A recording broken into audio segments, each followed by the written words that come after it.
تشريب القص الموصلي صار ببغداد وبايادي مصلاويه. ودحق ابوي عندنا اكله التشريب القص المشهوره بالموصل، جبناها اليوم لبغداد. نفرد الخبز بهاي الطريقه اللي هي تكون الخبزه لا هي كبيره ولا هي صغيره. هي صغيره. من بعدها نغرقها بالسوب.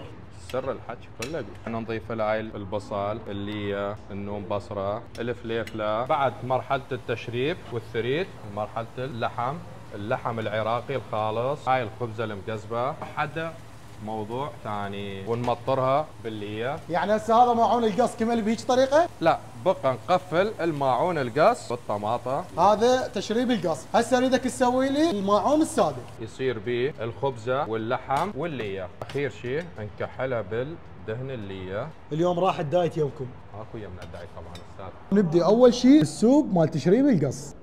طعمه كلش رهيب. راح تكون كل مونة القص بيها. ناخذ لنا قطعة من الخبز وشوي من لحم القص وشوية هواية من اللي ننطلق وسهمكم العافية. اتحدى جميع العظامة اذا يكملون مثل هذا الماعون. احسن شغله بهذا الموضوع انه ما راح نروح الموصل، ناكل القص ببغداد. الف عافية. وطبعا الطعم كلش رهيب بحيث خلصت ماعون مال تشريب قص وماعون سادة وهذا الماعون الثالث. لحمنا عراقي وفريش وقدام العين يوم بيوم. اليوم انا كنت يم قص النقيب الموصلي اللي صاير قريب على نفق الشرطة او حي حطين.